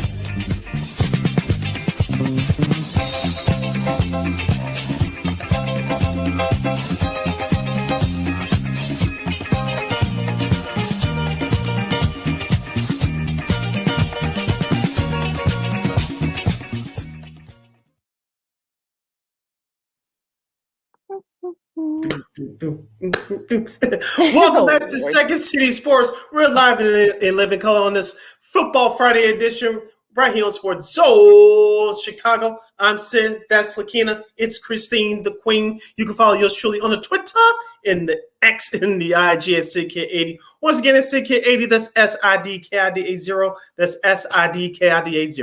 You can follow by Keenan McGee on the Twitter, X and Keenan McGee on the IG. This is our last break of the show for today and for the week. If you have any last-minute questions or comments for us, you can go to Sports Zone Chicago's Facebook page or Sports Zone Chicago on YouTube. Type in those questions or comments in the comment section. Lakina will get them up on the screen for you. All right, folks. Our picks for let's just say we're not. Let's not. We don't want to rush on it too much. I mean, let's just say, can we just I'm willing to kind of pretend that. You know what, Lakina? I have no shame. I had 6. You know what? It was another week. Well, look, you did better than I did. I had 6. Well, look, you did better than I did. I had 5. I was like, good Lord. Oh. Yeah, I was. Yeah, you had 8. So you gained like a game on us. So I don't know how that happened for you. Yeah, I know, right? Well, look, that Packers game. Remember that Packers Raiders? Like, of course, the Raiders decided to actually show up, so we were. I know, right? Can I just say, I should have picked the Jags for that London game, and I said that last week during the show. I'm like, I want to pick the Jags since they've been there. And literally, once I saw that they were winning, I'm like, I turned to Chris and I said, "What did I say? What did I say?" And I almost flipped the table at brunch. Oh boy! Well, thank goodness you didn't. So let's try to rebound here. Wipe the slate clean here and try to rebound. Speaking of London, Christine, the last of the London games. This game will be streamed on NFL Network exclusively. You got the Ravens and the Titans. The Ravens looks like OBJ, Marlon Humphrey, and I forgot who else. Javion Clowney will be back. They're listed as probable, so they might play this game. Titans deal both coming off some pretty tough losses. So, Sid, you start this one for us. Baltimore's favored by 4. I don't trust the Titans. They always are an inconsistent team. I know they're the designated home team for this one. Baltimore, they lost a bad one last week at Pittsburgh. Yep. But I trust Baltimore and Lamar Jackson a little bit more. I think this is going to be a Lakina special. Your 17-10, 20-13 game. I'm going with Baltimore. Watch, this game will go in the 30s. Right. Right, Christine? Yeah, I'm going to go with the Ravens, too, for this one. It's going to be a tough game to watch, I think, just because of the two teams. But like Sid said, I trust the Ravens a little bit more than what I do with the Titans at the moment. That's just a tough loss for the Ravens all around last week with the Steelers. I don't think they should have lost that game personally. That was just a fluke situation, in my opinion, a very frustrating game to watch personally. I think the Ravens are going to bounce back this week. I agree. This is definitely going to be one of those get-right games for the Ravens. So I think the Ravens will win, but I think that they'll win pulling away. And just a quick reminder, the Packers and the Steelers are on bye, so adjust your fantasy leagues accordingly. As we kick off the noon games here, you got the Commanders and the Falcons. Christine, you start this one for us. I'm going to make this one easy. I'm saying the Commanders. The Falcons, both of these teams for me really have been kind of up in the air all season. But again, the Commanders are one of those teams this year, more so than the Falcons, that are kind of surprising a lot of people this year for various amount of reasons. So I'm going to go with the Commanders for this one. Sid? Give me Atlanta only because they're the home team. I know the Commanders lost by 20 to the Bears last week at home, but the Falcons, they need to get back on track offensively. Look for Bijan Robinson, the rookie running back for the Falcons, to have a big game. So I'm going with Atlanta. For some reason, I think the Commanders here. I feel like, with the Bears loss, and they got 10 days to kind of figure it out. I'm sure, Magic kind of like, gave him a little bit of a what for in a very classy way. We know how Magic is. He'll essentially do it in the nicest way possible. So maybe they'll take that to heart, and maybe they'll have a bounce back game here. Seahawks and the Bengals. Sid, you start this one for us. Yeah, Seattle's 3-1. They're traveling to the East Coast to play a noon Central Standard Time game. The Bengals are 2-3. The Bengals are coming off a big win at Arizona last week. Jamar Chase had a big game along with quarterback Joe Burrow. Seattle does well in these situations of playing an early game on the East Coast, but I think because they're the home team and with the momentum that they built up last week, I'm going with Cincinnati in a close one. Cincinnati's a 3-point favorite at home. Boy, this is Christine? a tough one. Yeah, this is a tough one for me. I am just kind of I've been going back and forth with this game because I went against Joe Money last week when Joe Money's been letting me down, Money's been letting me down a lot this season. And, unfortunately, I'm going to have to go against Joe Money again this week and pick the Seahawks just because I think Geno Smith has been a little bit more consistent this season. I think overall the Seahawks have been a little bit consistent this season, regardless of their traveling and what they're doing on the road this week. Again, you said it's going to be a close one, but I'm going to take the Seahawks here. Yeah, I pick the Seahawks as well. I mean, I kind of feel like since they kind of, they really didn't have to do too much with Arizona. They're tanking. So I know the Seahawks have been a little bit better. They could be, undefeated too. So I know they're kicking themselves for that one loss. So yeah, I think the Seahawks are getting better. So it'll be interesting to see what happens with that one. Now, another NFC West team that will travel out west, out east, I should say, for a nooner. You got the 49ers and the Browns.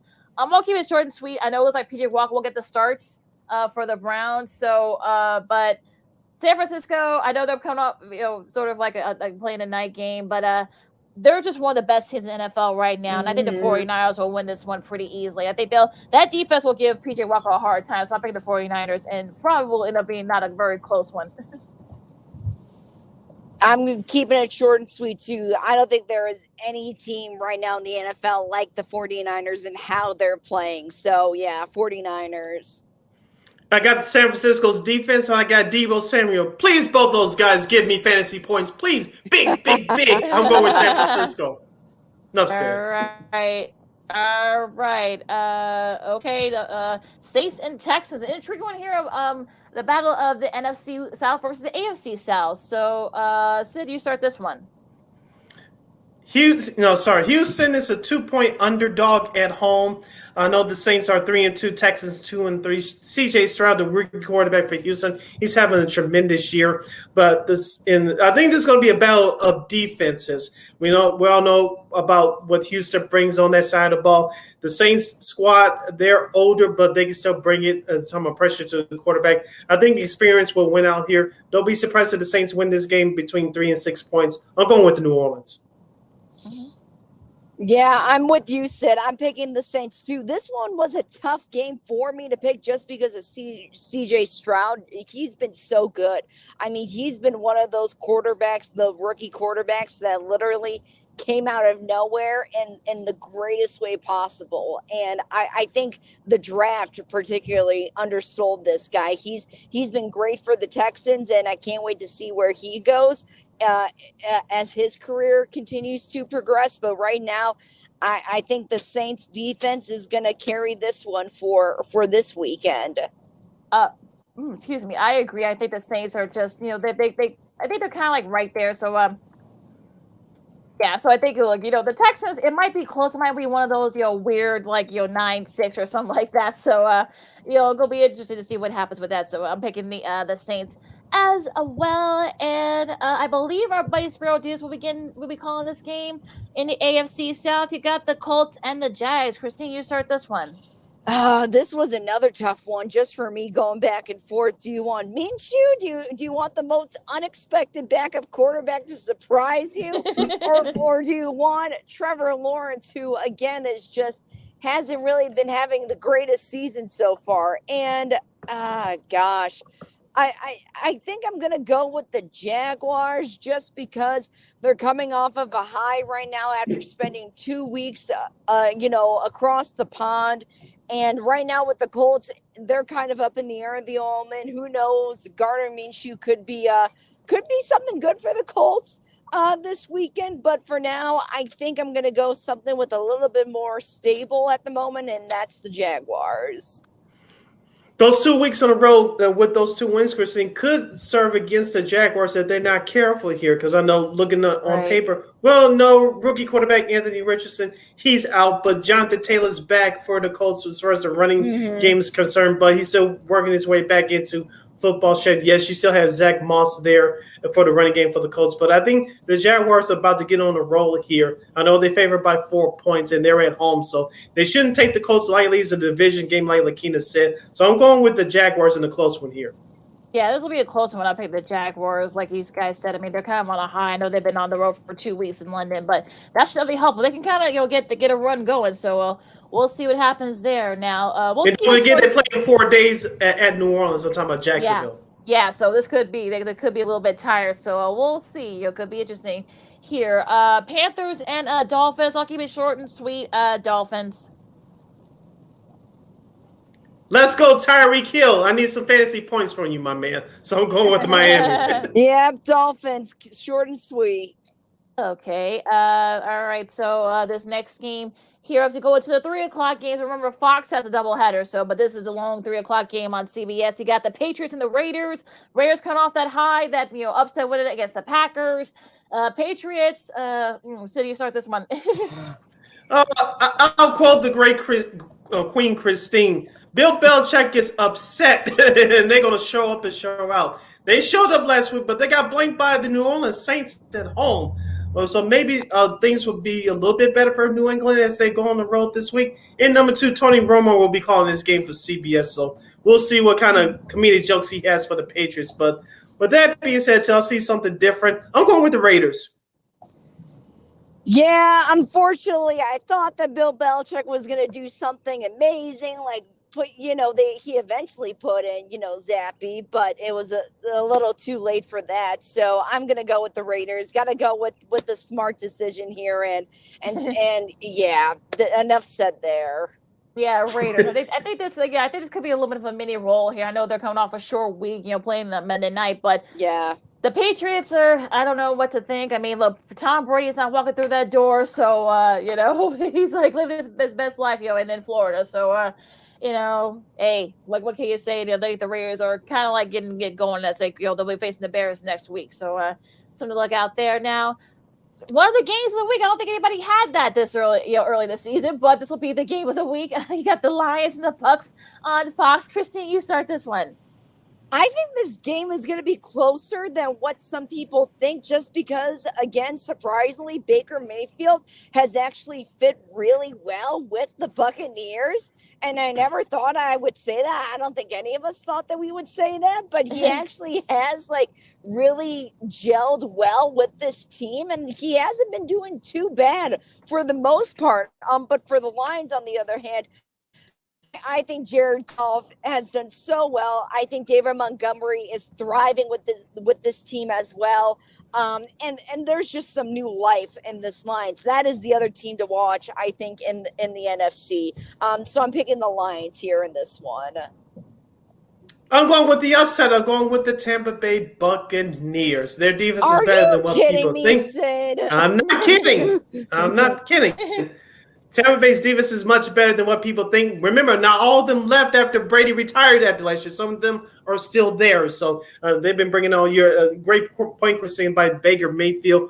Hopefully, they don't have to put too much pressure on him. It's going to be up with the running game with the Buccaneers and the Lions. So Buccaneers are 3-point underdogs at home. I'm going with Tampa Bay. And for those of you in Chicago, this game will air on Fox 32 following the Bears-Vikings game.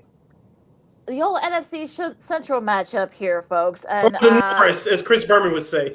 Yeah, exactly. I'm picking the Lions. I mean, I know the Bucs are coming off a bye, but I kind of feel like the Lions are a better squad. It's going to be close. So I'm really good picking up on what you guys said, but I think the Lions are just kind of on a roll right now. I think with the Goff's been playing very well. The defense is really good. David Montgomery, they're gonna have a hard time. I know he knows that Bucs Bucs defense well. So this should be an interesting game. So we'll see what happens there. NFC West. You got the Cardinals and the Rams. So you start this one for us. I'll keep it short and sweet. The Rams. The Rams are 7-point favorites, but I got a sneaky feeling that the Cardinals may cover. Josh Dobbs has not played that badly for the Cardinals as their starting quarterback. So I think this will be surprisingly close, but I'm picking the Rams for this one. Christine? Yeah, I agree. Short and sweet. I'm picking the Rams for this one. we'll make it a unanimous, short and sweet. The Rams, and they'll cover though. I think the Cardinals will cover. I think, but they'll win this one. Pulling away. Probably one of the games of the week. Of course, I'll be watching this game via this lovely laptop here. You got the Eagles and the Jets. I don't know. I know the Eagles are not 5-0. I know they'll be the first to tell you that they're not exactly been playing flawlessly. I know Jalen Carr is made up with that ankle injury. The Jets, I mean, I don't know what to say about the Jets, but I think Jalen Hurts will do just fine against the Jets defense. And yeah, I think they'll do just on top of the Eagles. So I'll pick the Eagles for this one. Hopefully, if you're Philadelphia, you don't play down to your competition like you've been doing the couple of times this year. I know Jalen Hurts has 6 touchdowns and 4 interceptions already this year, but if this is the game for the Eagles to establish themselves and be that dominant team in the NFL, this game will be it. I know the New York Jets have a strong defense, but this is what happens when you don't have a quarterback. I know you won last week at Denver, but I wasn't impressed by that. Philadelphia is the better team. They should be able to win this one. So I'm going with Philadelphia. They are favored by 6 points even on the road. I think that this game is going to be tougher than people expect. And I say this because going into the season, the Jets were forming their offense, their plays, their players around Aaron Rodgers. So you got the right people and the right plays around Zach Wilson. And I think that's what's really carrying them right now are those weapons with Zach Wilson. It's not necessarily him. It's the people that's around him right now. Because during that Monday night game, when they were facing the Chiefs, the Jets, they held their own. Even though they lost, they really did hold their own. And it could have gone, it could have been way worse than what it was. They could have totally been embarrassed on national television, like the Bears. You know what I mean? But I do think that this game is going to be tougher than what people realize. But I do think the Eagles will come out on top in the end. All right. So going into the Sunday nighter, you got the Giants and the Bills. The battle of teams that are struggling, and both are banged up. It looks like Daniel Jones will not play this week, and we know the injury, especially riddling that Bills defense. So Sid, you start this one. It looks like light rain may be in the forecast for the city of Buffalo and Western New York on Sunday. I'm keeping it short and sweet. The Bills should be able to take care of those losing New York Football Giants. Buffalo's favored by 15 points at home. Christine?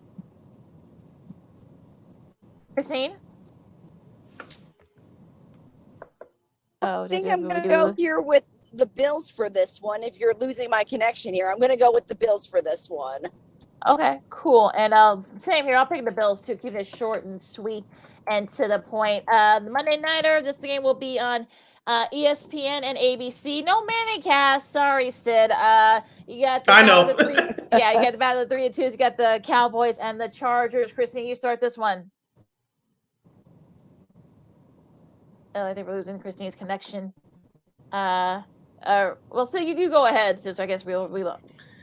Okay, the Monday night matchup. Okay, the Chargers are 2-point underdogs at home. I know they're 2-2 on the year. The Cowboys got thrashed at San Francisco last week. I think the Cowboys will play much better, but I'm trusting St. Diego at least one more time on home turf, and head coach Brandon Staley must get it going, especially offensively with Justin Herbert at quarterback. Remember, Kellen Moore, who used to be the offensive coordinator for Dallas, now he's on the other side with the Chargers. So I expect Justin Herbert to pick it up, Keenan Allen to pick it up for Los Angeles. So I'm going with the Chargers in the close one. All right, Christine. Oof. There we go. Boy, yeah, this is a close one. I think, you know what? I'm gonna give the Cowboys a chance here. I think they're both great teams, and it's going to be a great mashup. Sid, don't give me that bug-eyed look. Don't give me that, don't give me that look, Sid. But I still have faith in Dak. I think they're great quarterbacks. It's going to be a good matchup. But I'm going to give the answer. 49ers. So let's see what they can do against the Chargers to see if they can pull this one out here. So you got the Cowboys? Yes, the Okay, Cowboys. Okay, to make sure. Yeah, I'm thinking the Chargers. I'm gonna put my faith in the Chargers again. Justin Herbert, we'll see how he does. Like if Diggs was out there, I probably will pick the Cowboys. But since he's not, the defense for the Chargers have actually been pretty good. I think they're gonna give Dak a hard time. So I'm gonna pick the Chargers. I think this will be an entertaining Monday night matchup. I know Troy and Joe have been a little bit antsy about some of these matchups, but. Actually, this past Monday night's game wasn't too bad, so this should be another good one too. Last but not least, the Bears and the Vikings. Now, of course, these two teams, look, these are NFC North rivals. They're always play well together. With all the rumor, especially no Justin Jefferson. So now it's gonna look like maybe could they be tanking? I'm talking about some of the folks from the Vikings. Some people are wondering, are they gonna tank? We'll see. The Bears, played very well against the Commanders. Coming off a 10-day break. You're still dealing with some of the. They got a pretty solid defense. Talking about Minnesota. I don't know. Look, this is another one of those toss-up games. Both are 1-4. I have no freaking clue what's going to happen. It could be the run game too, because remember it's supposed to rain. At Soldier Field, so that could be a factor as well. Good grief, I don't know. Jesus. God, good Lord, help me. Again, this could be down 9-6 or something like that. Look, I'm picking the Vikings because I'm not there with the Bears yet. I'm not. I'm in prove-it mode with the Bears. Let's prove they can pull this one together. I'm picking the Vikings. Okay, well, I'm about to shock both of you, and I think for once I'm picking the Bears.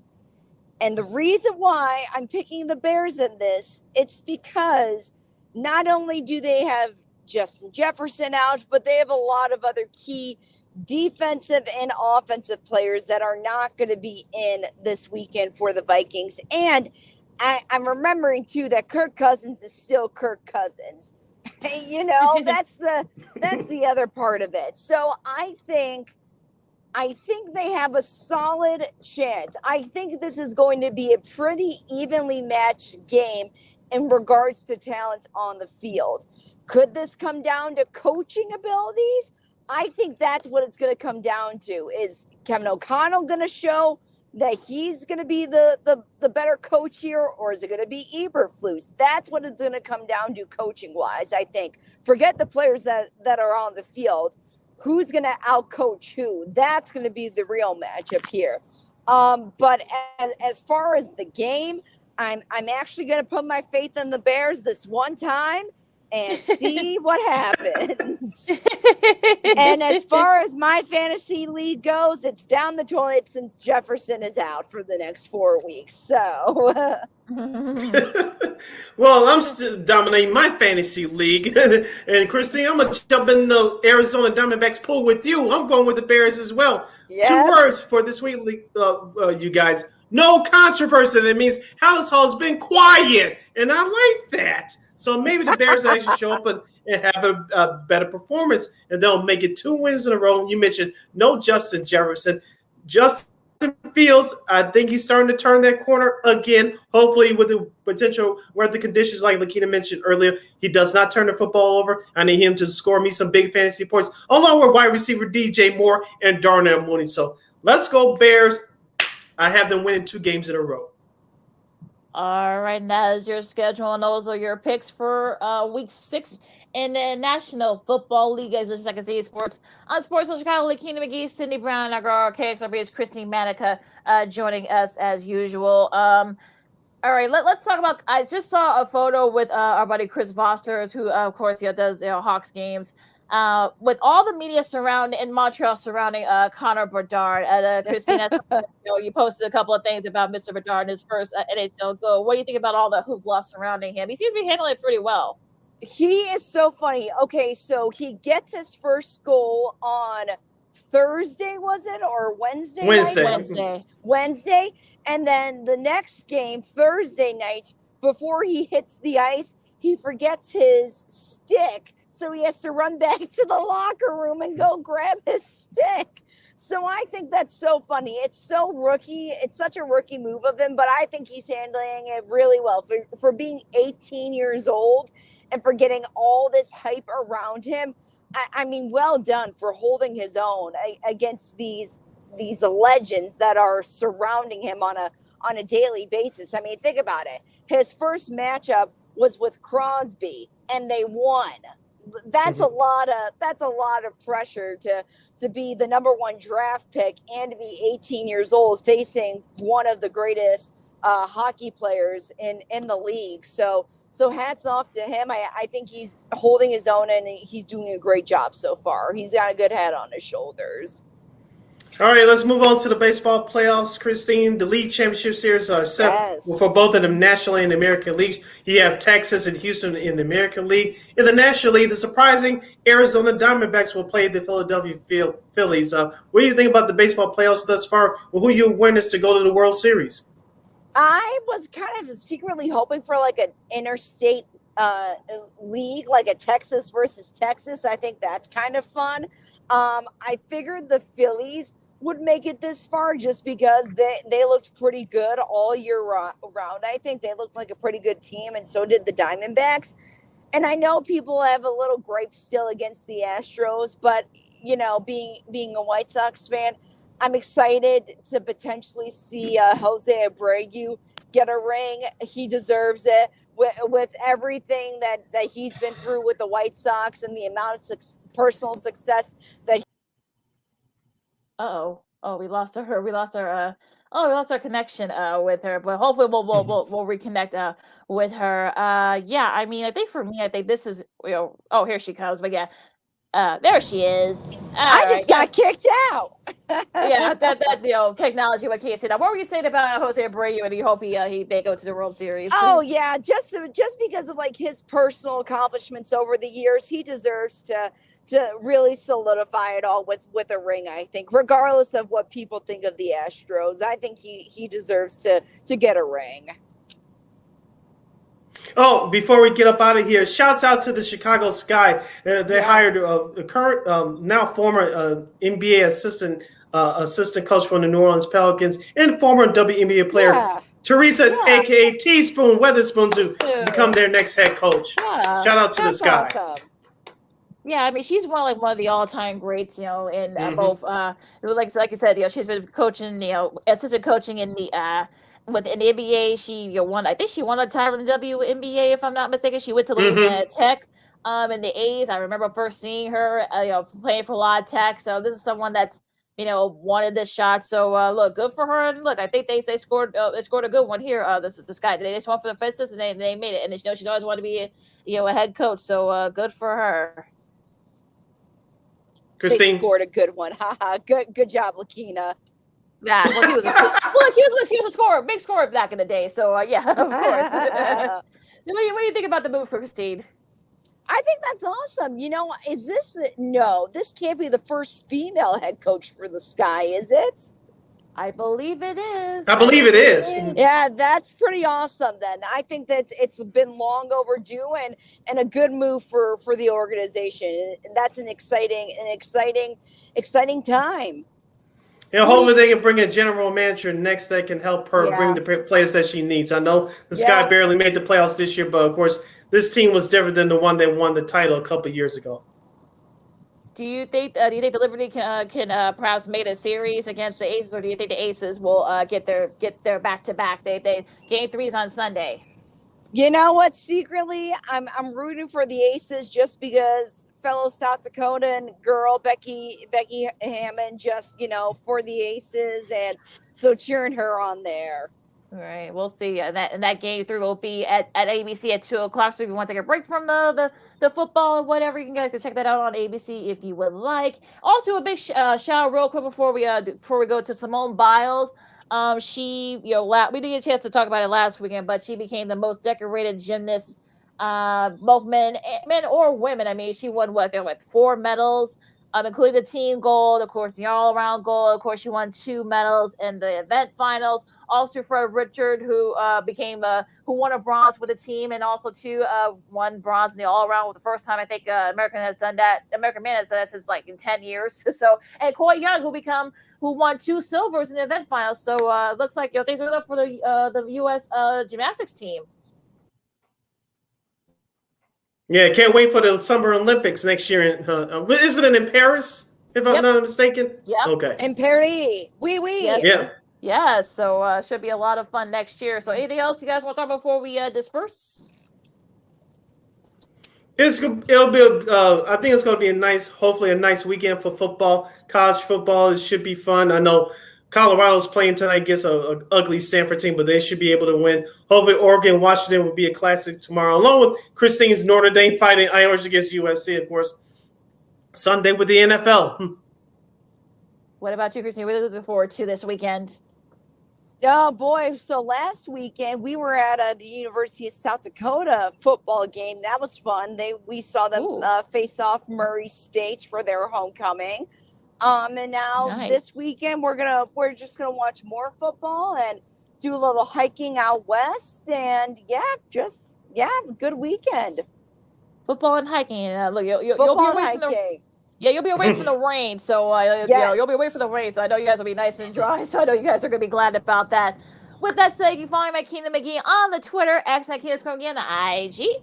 You can follow yours truly, Sydney Brown, on the Twitter, X, and the IG at SidKid80. Once again, it's SidKid80. That's SIDKID80. SIDKID80. Christine, where can the lovely people follow you on social media? They can follow me on Twitter at @CManika_KXRB right there. And you still have the bird, right? Oh yeah, I still have the bird. All right. Oh, you're one of the lucky ones. Okay. Of course, you can Second City Sports every Monday, every Friday at noon to 2 p.m. Central Standard Time on Sports Zone Chicago's Twitter page. Twitter and YouTube page. So make sure you guys check it out anytime, anywhere you like. And don't forget, you can catch Sports Zone Chicago 24 hours a day, 7 days a week, 365 days a year on Roku TV. All right, yeah, absolutely. You can, just go to the App Store, whatever app you have, type in Sports Zone Chicago. You catch our show, Sean and Maya, the Smoke Fellas. I know Jay Paul's excited for his Dolphins this weekend. But yeah, and a whole lot more, so make sure you guys check it out. Yep. For Lakina, for Christine, I'm Sid. This has been Second City Sports or Sports Zone Chicago. Make it a great weekend for most of you in the country. Stay dry and stay safe. Let's go, Bears. Yeah.